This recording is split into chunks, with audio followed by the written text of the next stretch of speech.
আসসালামু আলাইকুম শেখ। ওয়ালাইকুম আসসালাম রহমতুল্লাহ বরকাত। জি। শেখ, আমার বাড়ি মুর্শিদাবাদ। হুম। শেখ, আমার প্রশ্ন কোথায় হচ্ছে আমার মুর্শিদাবাদ জঙ্গিপুর মুর্শিদাবাদ স্যার। কোথায়? জঙ্গিপুর, জঙ্গিপুর। মাশাআল্লাহ। মাশাআল্লাহ। বলো।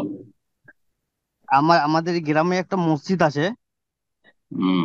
এই মসজিদে আপনার এই মসজিদ আপনাকে দান করেছে, তো যে তার বংশধূত গুলো এখন ওই মসজিদটাকে নিজের দাবি করছে।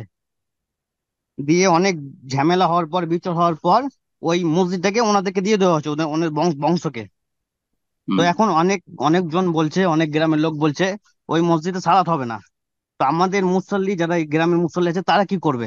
কোথায় সালাত পড়বে? ওই মসজিদের মালিকের সালাত আদায় করতে বাধা দিচ্ছে? হ্যাঁ, বলছে ওই মানে আপনাদের পুরো ওই বংশটা, যে বংশটা দান করছে ওর দাদুরা, ওরা এখন হুম। ওদের দাবি করছে, বলছে ওরা ওদের দাবি করছে, বলছে এটা আমাদের মসজিদ। দিয়ে আমাদের আপনার মসজিদ বিচার। মানে আমাদের মসজিদ বলতে আমরা জমিটা দিয়েছি বলতে চাইছে, না হ্যাঁ, বলতে হ্যাঁ, চাইছে হ্যাঁ, হ্যাঁ, যে আমরা এটা বললে জমিটা দিয়েছি। এটা বলতে অসুবিধা নেই, কিন্তু যদি বলে এটা আমাদের মসজিদ, এখানে আমাদের বংশ ছাড়া বা আমাদের গোত্র ছাড়া অন্যরা নামাজ পড়তে পারবে না, তাহলে অন্য কিন্তু জন নামাজ পড়া যাবে। হ্যাঁ। বাধা দিচ্ছে, বাধা দিচ্ছে, বাধা দিচ্ছে। আজান দিতে যায় না। হ্যাঁ। আজান দিতে দেন, আজান ভিন্ন জিনিস। আজান দেওয়ার অধিকার যে মুয়াজ্জিন যাকে নিযুক্ত করবে মসজিদের মোতাওয়ালি, সে আজান দেবে।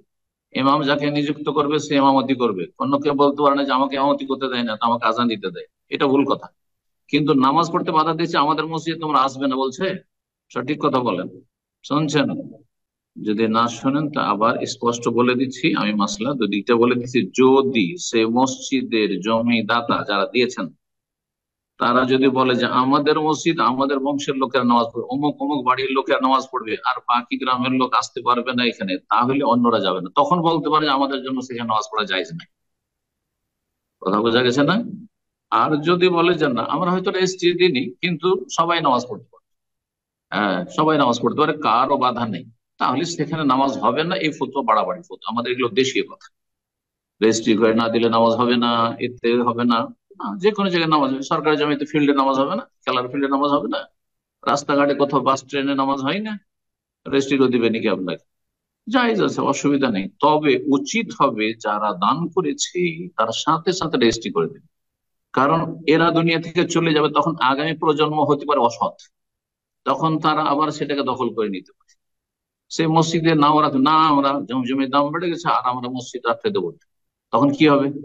এই জন্য যারা দান করছেন আল্লাহর হস্তে, আল্লাহ সন্তুষ্টির জন্য নেকি পেতে চান, জান্নাত পেতে চান, তাহলে সাথে সাথে রেজিস্ট্রি করে দিয়ে দেবেন, যাতে করে আপনার আগামী প্রজন্মে যারা অসৎ বেদিন, তারা কোন রকমের এর বিপরীত কোনো কিছু না করে আপনাদের গুনাহগার না বানিয়ে দেয়।